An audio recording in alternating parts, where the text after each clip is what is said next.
ఏఐతో సంగీత కళాకారులకు ప్రమాదమేనా? కృత్రిమ మేధ ఏఐతో అన్ని రంగాలకు పెనుముప్పు పొంచి ఉందని ఇప్పటికే హెచ్చరికలు తెరపైకి వచ్చేశాయి. భవిష్యత్తులో ఏఐ ఉద్యోగ మార్కెట్పై సునామీలా విరుచుకుపడవచ్చని హెచ్చరించారు. వచ్చే 2 ఏళ్లలో ప్రపంచవ్యాప్తంగా ఉపాధి అవకాశాల్లో సమూల మార్పులు చోటు చేసుకున్నాయని విశ్లేషకులు అంచనా వేస్తున్నారు. ఏఐ దెబ్బతో అభివృద్ధి చెందిన దేశాల్లో 60% ఉద్యోగాలు కనుమరుగయ్యే ప్రమాదం ఉందని ఆందోళన వ్యక్తమవుతుంది. ఏఐని సరిగ్గా నిర్వహించుకుంటే ఆదాయ అసమానతలకు దారి తీస్తుందని హెచ్చరించారు. మరి ఏఐ ఇంపాక్ట్ సినిమా ఇండస్ట్రీపై ఎలా ఉండబోతుంది అనడానికి చాలా ఉదాహరణలు ఉన్నాయి. ఇప్పటికే అనివార్య కారణాలతో స్టార్ హీరోలు అందుబాటులో లేని పక్షంలో తప్పని పరిస్థితుల్లో ఏఐ టెక్నాలజీతోనే హీరోల్ని పునఃసృష్టించి షూటింగ్ చేస్తున్నారు. డబ్బింగ్ సమయంలో అదే హీరో వాయిస్ తో డబ్బింగ్ సైతం చెప్పిస్తున్నారు. బాలీవుడ్ లో ఈ ట్రెండ్ ఇప్పటికే అమల్లో ఉంది.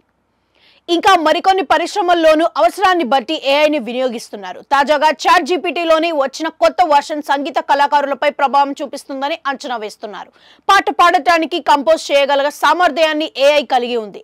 సంకేతాలతో గమనీయమైన పురోగతిని సాధించింది. పాడటమే కాకుండా ట్యూన్లను సమన్వయం చేయగలదు. దాని సృజనాత్మకత సామర్థ్యాలను ప్రదర్శిస్తుంది. ఇదంతా సాధారణ ప్రాంప్ట్ లో జరుగుతుంది.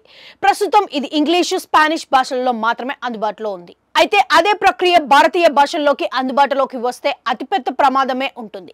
అదే దశగా అడుగులు పడుతున్నాయి. త్వరలో చలనచిత్ర నిర్మాతలు తమ సంగీత అవసరాల కోసం చాట్ జీపీటీపై ఆధారపడవచ్చు ఓ నిపుణుడు చెప్పారు.